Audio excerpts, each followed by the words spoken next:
Very good morning to all of you. समय हो चुका है 8 बजे का। 20 फरवरी द हिंदू में आप सभी का स्वागत है बरखा मैम के संग इस मॉर्निंग शो में। तो चलिए शुरू करते हैं वोकैबुलरी। तो आज का पहला शब्द वोकैबुलरी का है डेफर्ड। डेफर करने का मतलब होता है किसी चीज को डीले करना, पोस्टपोन करना, डीले करना, पोस्टपोन करना, सस्पेंड करना। एक और वर्ड है जो पी से शुरू होने वाला है, आपके एग्जाम्स में बहुत ज्यादा पूछा जाता है। बताइए कौन सा वो वर्ड है? प्रोक्रास्टिनेट करना। प्रोक्रास्टिनेट करना, चीजों को एडजर्न करना। द जर्नी इज एडजर्न्ड मतलब डीले हो चुकी है। ऑपोजिट क्या होगा? एडवांस में चीजों को करना, पहले से करना। ठीक है, तो इसमें हो जाएगा पोस्टपोन करना, प्रोक्रास्टिनेट करना। होल्ड पे डालने को आप विदहेल्ड करना भी बोल सकते हो। विदहेल्ड करना, एडजर्न करना, प्रोक्रास्टिनेट करना, सस्पेंड करना। ऑपोजिट हो जाएगा पहले करना मतलब एडवांस में करना। प्रोसेस को जल्दी जल्दी कर दो, प्रोसेस को जल्दी जल्दी कर दो मतलब स्पीड अप कर दो। अब स्पीड वर्ड जब आप बोलते हो ना, यहाँ पे देखो, यहाँ पे भी स्पीड का एक साउंड निकलता है, स्पीड से ही निकला है। तो स्पीड से निकला है तो क्या हो जाएगा? एक्सपेडाइट। एक्सपेडाइट हो जाएगा। देखो इसको बोलो, देखो स्पीड का साउंड निकलता है, स्पीड का, एक्सपेडाइट। ठीक, चलो दूसरा वर्ड है इंटररेग्नम। इसका मतलब होता है इंटरवल, मतलब जो बीच का, आप बोल सकते हो ना, जो बीच का अंतरकाल होता है, इंटरवल बोल सकते हो, इंटरमिशन बोल सकते हो, बीच का गैप बोल सकते हो, पॉज बोल सकते हो। गैप है, पॉज है। एक और बहुत प्यारा वर्ड है हियाटस। ठीक है, ये भी बहुत ज्यादा एग्जाम में पूछा जाता है। इन सब का मतलब होता है गैप लेना, पॉज लेना बीच में। ठीक है, अच्छा इस वर्ड को याद करने की एक ट्रिक भी है। अगर आप किसी को हाय बोलते हो तो चलते चलते नहीं बोलते हो, रुक के बोलते हो, राइट? तो रुक के हम लोगों को हाय बोलते हैं, तो हियाटस भी रुक के बोला जाता है। रुकना, बीच में पॉज लेना, गैप लेना, इंटरवल लेना, इंटरमिशन लेना, बीच का समय अंतरकाल इज इंटररेग्नम। ठीक है, याद हो गया। आगे बढ़ते हैं पेटिशनर्स। पेटिशनर्स का मतलब होता है जो अप्लाई करते हैं। अप्लाई करने वाले एप्लीकेंट हो गए। क्लेम करते हैं तो क्लेम करने वाले क्लेमेंट्स हो गए, रिक्वेस्टर्स हो गए। पेटिशन मतलब कि मेरा कुछ डिमांड है, मैं उसकी पेटिशन दे रही हूं, तो मैं एक पेटिशनर हो गई। मैं अप्लाई कर रही हूं, मैं एप्लीकेंट हो गई। ठीक है, कंप्लेन करने वाला, अप्लाई करने वाला, तो जो भी वर्ड है, क्लेमेंट, कंप्लेंट,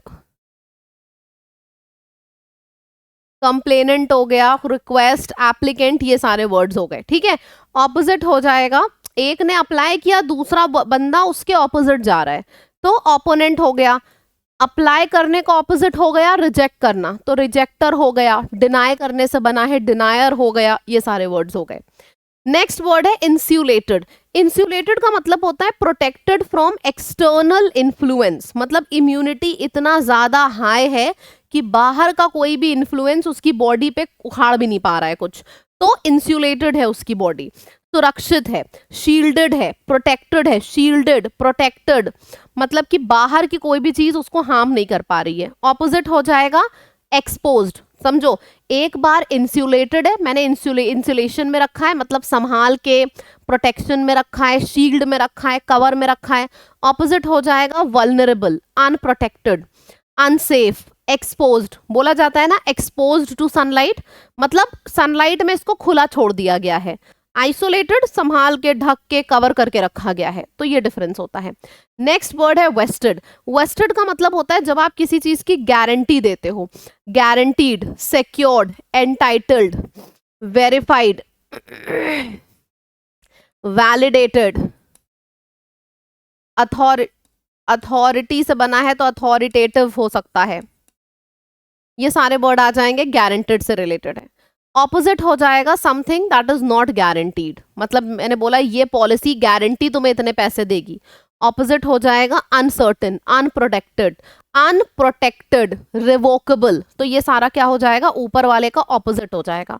एक तरफ आपने प्रोटेक्शन में रखा है, संभाल के रखा है, दूसरी तरफ the policy is open, it is unprotected, कोई भी आके इस पे वार कर सकता है, अनसेफ। ठीक, एनविसाज वर्ड हमने पूरी की पूरी लिस्ट कर रखी है। तो एनविसाज का मतलब होता है फ्यूचर का कुछ सोचना, प्रिडिक्ट करना।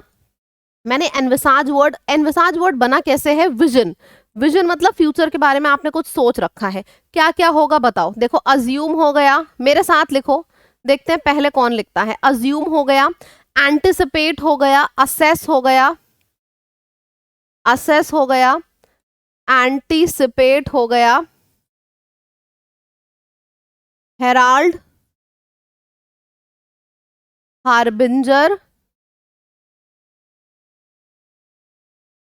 प्रिडिक्ट, मतलब कि फ्यूचर का मैं कुछ सोच रही हूं। होप हो गया, और कोई वर्ड है जो मेरे से छूटा है? फ्यूचर का कुछ प्रिडिक्ट करना, प्रोजेक्ट करना, प्रोस्पेक्ट करना। हाँ, प्रिडिक्ट हो गया, प्रोजेक्ट हो गया,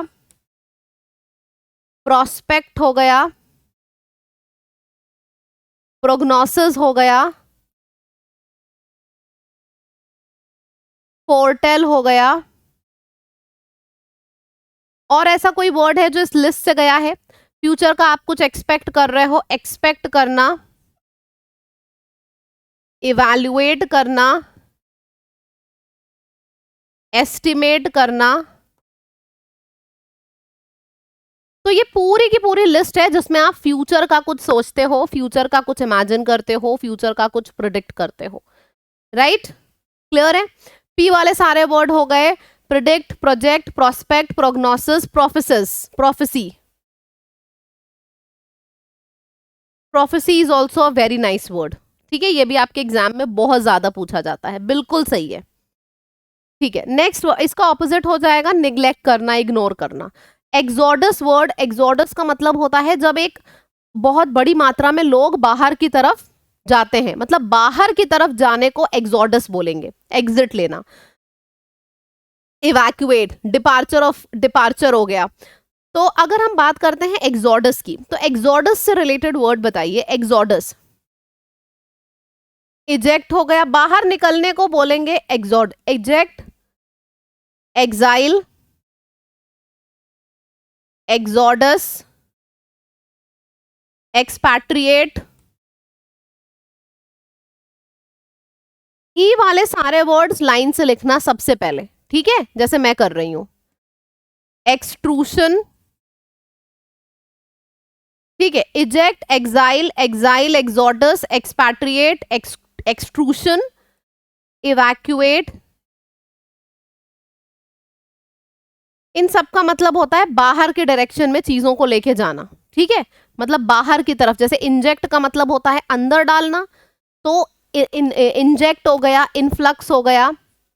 तो ऑपोजिट हो जाएगा eject, exile, exodus, expatriate, extrusion, evacuate, मतलब बाहर की तरफ निकालना। ठीक है, क्लियर है सबको यहां तक? रीलोकेट करना, रिपैट्रिएट करना, यस, दो वर्ड्स और आ गए, लो। रीलोकेट करना, रिपैट्रिएट करना। जैसे एक्सपैट्रिएट है वैसे ही रिपैट्रिएट आप बोल सकते हो, तो दोनों वर्ड्स एक साथ याद आ जाएंगे। Repatriate, expatriate, extrusion, exile, exodus, सारे एक साथ आपको याद हो जाएंगे। ठीक है, इसका मतलब हो गया बाहर की तरफ। चलो फ्रेजल वर्ब्स कर लेते हैं। कम एट, कम एट का मतलब होता है अटैकिंग और approaching someone in a very forceful manner. He came at me with a lot of anger. Coming at somebody, मतलब कम के बाद अगर एट लगा होता है, इसका मतलब होता है कि मतलब यू आर नॉट इनवाइटेड, आप जबरदस्ती फोर्सफुली कहीं जा रहे हो। कम एट का मतलब ये होता है। गो आफ्टर का मतलब होता है going after somebody is attacking somebody। Lawyer went after the company for violating the contract, किसी के बोलते हैं ना हाथ धोके ही पीछे पड़ जाना, so that is going after somebody। Hit back का मतलब होता है रिटालिएट और रिस्पॉन्ड अग्रेसिवली। हिटिंग बैक, मुझे मेमोरीज हिट बैक हार्ड, मतलब बहुत बुरी तरीके से रिस्पॉन्ड करना। She hit back at the critics with strong evidence. Hit back का मतलब यही होता है कि किसी ने आपके संग कुछ किया और आपने, बोलते हैं ना नहले का जवाब दहला, बोलते हैं ना नहले पे दहला, मतलब किसी ने आपके संग थोड़ा किया, आपने उसका जवाब बहुत स्ट्रांगली वापस किया, तो उसको बोलते हैं हिट बैक। कम एट, गो आफ्टर का मतलब अटैक ही होता है, फोर्सफुली कहीं पे जाना। You are not invited but still you are going, forcefully attacking. Fight tooth and nail का मतलब होता है एड़ी चोटी का जोर लगा देना। जितनी हिम्मत, जितनी ताकत है, सब मिला के आपने जोर लगा दिया, तो उसको बोलते हैं fighting tooth and nail. Error में भी ये वाला ईडियम आता है, कैसे आता है? Fight with tooth and nail लिखा होता है, fight with tooth and nail ये लिखा होता है, आपको विद हटाना होता है, ठीक है। तो फाइट टूथ एंड नेल होता है, ना कि fight with tooth and nail. Come out swinging का मतलब होता है टू स्टार्टिंग अ फाइट और an argument. Bite someone's head off, responding in an extremely angry manner. किसी का तुमने सर अपने दांत से काट लिया है, तो मतलब तुमने प्यार मोहब्बत से तो जवाब दिया नहीं है, इसका मतलब ये हुआ तुमने जवाब बहुत ही ज्यादा स्ट्रांगली दिया है, बहुत ही ज्यादा गुस्से में जवाब देना, तो इसको बोलते हैं biting somebody's head of. Confidence booster के पहले दोनों क्वेश्चंस आपके सामने आपकी स्क्रीन पर आ चुके हैं। आंसर से ज्यादा फर्क नहीं पड़ता मुझे फर्क पड़ता है कि आपने एक्स्ट्रा इन्फो कितनी दिमाग में रखी हुई है, ठीक है। जैसे डेफर का मतलब होता है पोस्टपोन, डेफर का मतलब डीले होता है, प्रोक्रेस्टिनेट होता है, विदहेल्ड होता है। तो answer is not important, answer के संग जो एक्स्ट्रा इन्फॉर्मेशन है वो आपको लिखनी होती है। सिनोनिम बताना है इंसुलेटेड का, इंसुलेशन का मतलब होता है किसी को शील्डेड प्रोटेक्टेड रखना, बहुत बढ़िया। फिर है सिनोनिम बताना है वेस्टेड का, सिनोनिम बताइए वेस्टेड का क्या होगा सभी लोग। समथिंग इज वेस्टेड, सिनोनिम है सिक्योर्ड। सिनोनिम एक्सोडस का बताना है, देखो यहाँ पे एक डिपार्चर है पर आपको पूरी लाइन लिखनी है। पूरी लाइन क्या है एक्सोडस की? Exile, exodus, expatriate, repatriate, relocate, extrusion, evacuate, eject, ये सारे के सारे हैं, इसका मतलब होता है coming inside. Going outside is, देखो this is departure and that is synonym पूछा है यहाँ पे, एक्सोडस का ये सब होगा। बाहर जाना इज एक्सोडस, एग्जिट इज बाहर जाना, इन सब का मतलब होता है बाहर जाना। इसका ऑपोजिट होगा अंदर, अंदर का मतलब होता है अराइवल, एंट्री, इनफ्लक्स, ये सब इसके ऑपोजिट हो जाएंगे। ये मेरी लाइव क्लास है जिसके बारे में मैं आपको डेली इन्फॉर्म कर रही हूँ। बहुत से स्टूडेंट्स अभी तक सीरियस नहीं थे क्योंकि एसएससी को टाइम था, लेकिन अब टाइम नहीं है, अब सीरियस हो जाइए क्योंकि इंग्लिश एसएससी के हर एग्जाम में बहुत अच्छा खासा रोल प्ले करती है। 11 AM पे मैंने डेली लाइव सेशन अपने शुरू कर दिए हैं, ये मेरा डेली लाइव सेशन होता है 11 AM पे, तो इसको ज़रूर ज़रूर ज़रूर से देखें सभी लोग। एसएससी एग्ज़ाम के लिए ये सेशंस होते हैं, जितने भी आपके एग्जाम्स हैं जिसमें इंग्लिश आती है, मैं लाइव पढ़ाती हूँ 11 बजे सुबह, ठीक है, डेली। तो इसमें लाइव आइए, तभी आपको फायदा मिलेगा और बहुत ज़्यादा अच्छा लगेगा। रीडिंग कॉम्प्रिहेंशन करते हैं, टाइम एंड टाइमिंग के ऊपर है, देखते हैं। सबसे पहले तो पैसेज का स्क्रीनशॉट लिया करिए बढ़िया से। वंस अगैन, एक बार फिर हुआ, जिस तरीके से अपॉइंटमेंट हुआ है चीफ इलेक्शन कमिश्नर और इलेक्शन कमिश्नर्स, मतलब कि सीईसी और ईसी का जिस प्रकार अपॉइंटमेंट हुआ है, ये बात फिर से कंट्रोवर्शियल हो गई है। गवर्नमेंट ने क्या किया? Government moved ahead with the process laid down in December 2023 law. मतलब गवर्नमेंट ने जो अपॉइंटमेंट किया है चीफ इलेक्शन कमिश्नर का और इलेक्शन कमिश्नर का, वो किसके हिसाब से किया है? वो दिसंबर 2023 में जो लॉ आया था उसके हिसाब से किया है, लेकिन वो लॉ अभी, that law is been challenged in supreme court. तो बस यही कंट्रोवर्सी है कि भाई वो लॉ जब सुप्रीम कोर्ट में चैलेंज्ड है तो तुम उसके हिसाब से किस तरीके से अपॉइंटमेंट्स दे रहे हो, और गवर्नमेंट ने उसी लॉ को सही मान के अपॉइंटमेंट्स दिए हैं। तो ये कंट्रोवर्शियल टॉपिक चल रहा है। पिछले हफ्ते क्या हुआ? कोर्ट हैड डिफर्ड, कोर्ट ने डीले कर दिया, फरवरी 19 तक डेट टाल दी, while observing that if there was any development. और कोर्ट ने बोला कि अगर कोई भी डेवलपमेंट होगा इस इंटरवल में, मतलब 19 फरवरी के दौरान अगर कोई भी प्रोग्रेस होगी तो उसको कॉन्सिक्वेंसेस झेलने पड़ेंगे, जो मेरा डिसीजन होगा फाइनल इस एक्ट को लेके। बात समझ में आई? मतलब कि दिसंबर 2023 में जो लॉ पास हुआ था उसके हिसाब से गवर्नमेंट ने चीफ इलेक्शन कमिश्नर और इलेक्शन कमिश्नर अपॉइंट कर दिए। कंट्रोवर्शियल टॉपिक ये है कि तुम उस लॉ को सही मान के कैसे अपॉइंट कर सकते हो अगर वो लॉ चैलेंज्ड है कोर्ट में। कोर्ट ने फाइनल डिसीजन की डेट 19 फरवरी डाल दी, और कोर्ट ने ये भी बोला कि तुम लोग जो भी करोगे उसको कॉन्सिक्वेंसेज झेलने पड़ेंगे, जो मेरा फाइनल डिसीजन होगा 19 फेब का। ठीक है, ये पूरी बात है। इग्नोरिंग अ रिक्वेस्ट, मतलब एक request I leader of the opposition, opposition party के लीडर राहुल गांधी ने रिक्वेस्ट किया गवर्नमेंट पैनल से, elevated Gyanesh Kumar as the chief election commissioner and inducted Vivek Joshi as the third member. Government ने ज्ञानेश कुमार को चीफ इलेक्शन कमिश्नर और विवेक जोशी को थर्ड मेंबर अपॉइंट किया following the retirement of CEC, यानी कि chief election commissioner Rajiv Kumar के requirement के बाद। मतलब राहुल गांधी जो अपोजिशन पार्टी के हेड है, लीडर है, उन्होंने रिक्वेस्ट करी कि अभी मत अपॉइंट करो, लेकिन गवर्नमेंट ने उनकी रिक्वेस्ट को इग्नोर कर दिया, इग्नोरिंग द रिक्वेस्ट, और लोगों को अपॉइंट कर दिया। Question is whether the act of 2023 goes against a 2022 constitution bench verdict. बात ये है, क्वेश्चन ये उठ रहा है कि जो 2023 में जो बातें बोली गई थी, जो गवर्नमेंट ने बात बोली थी, एक सेकेंड, हाँ यहाँ पे 2023 का जो लॉ है क्या वो वायलेट करता है। क्वेश्चन लोगों के दिमाग में ये उठ रहा है कि जो 2023 का लॉ है क्या ये वायलेट कर रहा है 2022 में जो कॉन्स्टिट्यूशन बेंच ऑफ जजेस ने जो वर्डिक्ट पास किया था, क्या ये लॉ उसको कॉन्ट्रडिक्ट कर रहा है। अभी ये सवाल है, ये प्रूव नहीं हुआ है। This is the question that is arising. क्या है इसमें, क्या था, put in place a committee comprising, उसमें ये लिखा है, उसमें कमिटी क्लियरली उसमें the big question is whether the 2023 law जो है वो वायलेट कर रहा है इनके बेंच के डिसीजन को। उसमें क्लियरली मेंशन था लॉ में कि आपके पास एक कमिटी होनी चाहिए, उस कमिटी में एक प्राइम मिनिस्टर होना चाहिए, लीडर ऑफ द, हाँ उस कमिटी में आपका एक क्या बोलते हैं इसको, प्राइम मिनिस्टर होना चाहिए, ऑपोजिशन का एक लीडर होना चाहिए और चीफ जस्टिस ऑफ इंडिया होना चाहिए if you want to select the person of election commission of India. ठीक है। एक्ट हाउएवर, एक्ट में ये इनलिस्टेड था union minister in the committee instead of CGI. यहाँ पे बोला गया था चीफ जस्टिस ऑफ इंडिया होने चाहिए, एक्ट में बोला गया है यूनियन मिनिस्टर होना चाहिए। तो ये चीजें हैं जिसकी वजह से सवाल उठ रहा है क्या एक्ट वर्डिक्ट के अगेंस्ट जा रहा है। मतलब एक्ट में ये लिखा है कि ये 3 लोग कमिटी में होना चाहिए, वर्डिक्ट में लिखा है ये 3 लोग कमिटी में होने चाहिए, तो क्या एक्ट इस वर्डिक्ट के अगेंस्ट जा रहा है, ये सवाल उठ रहा है लोगों के मन में। ठीक, क्लियर है पूरा पैसेज, अच्छे से दिमाग में पूरा चल गया होगा क्या क्या पूरा कॉन्सेप्ट चल रहा है पूरे पैसेज में।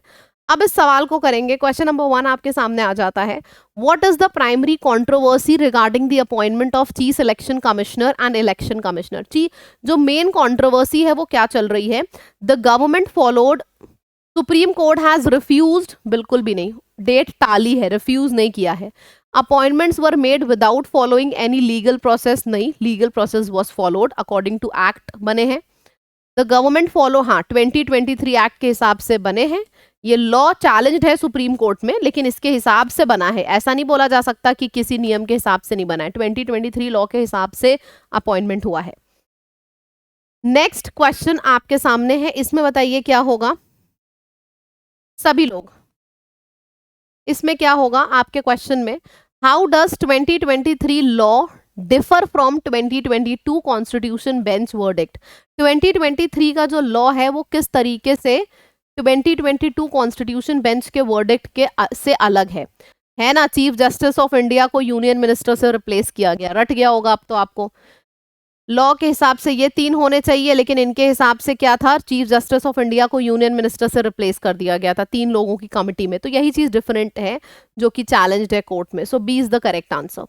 देखो आपके आंसर भी आएंगे, आपके पैसेज पूरे में पूरे नंबर आप लोग लाओगे, क्लोज टेस्ट पैराजंबल आपका सब सही होगा। बस आपको इस चैनल को सब्सक्राइब करना है और डेली 8 बजे इस द हिंदू के वीडियो को जरूर जरूर जरूर से देखना है, चाहे आप किसी भी एग्जाम को दे रहे हो। ठीक है, इसको जरूर से देखिएगा, नियम बना लो। और सुबह सुबह 11 AM पे, मतलब कि अभी से 3 घंटे के बाद मेरी लाइव क्लास होती है जिसमें मैं प्रॉपर रूल वगैरह पढ़ाती हूँ आपको सब कुछ, तो उसको भी लाइव अटेंड किया करिए। ठीक है, चलिए अब बारी है आपके होमवर्क की। इसमें से कोई भी 4 वर्ड्स उठा लीजिए, एनी 4 वर्ड्स, और उसके सिनोनिम लिखना शुरू कर दो। ठीक है, आपके ऊपर है, लेकिन क्लास खत्म होने के तुरंत बाद ये काम करिएगा। That's it. अगर आप में से किसी को मेरे से कंप्लीट पढ़ाई करनी है, पूरी पढ़ाई, पूरी A to Z, vocabulary, synonym, antonym, idiom, spelling, phrasal verb, cloze test, parajumble, सब कुछ मैंने इस फाउंडेशन बैच में कराया है। मेरे साथ साथ आपको यहाँ पे बाकी सब्जेक्ट के भी क्लासेस मिल रहे हैं, तो आप इस फाउंडेशन बैच में एडमिशन ले लो। ये एकदम ब्रांड न्यू बैच है, ठीक है, इस बैच में, ये बैच आपको लैब की ऐप पर मिलेगा लाइव कोर्सेज में जाके, और आप डिस्काउंट कोड लिख दीजिएगा। डिस्काउंट कोड है आपका लैब, LAB लैब। इस डिस्काउंट कोड को लिखने पे आपको एक्स्ट्रा 2% का डिस्काउंट मिलता है, तो इस कोड को लिखना मत भूलिएगा, ठीक है। चलिए, कमेंट जरूर भर भर के करो, 200 250 ऐसे कमेंट्स पहुंचाओ तो फिर मजा आती है। और चैनल को सब्सक्राइब नहीं किया है तो जरूर कर लीजिएगा। Thank you so much everyone.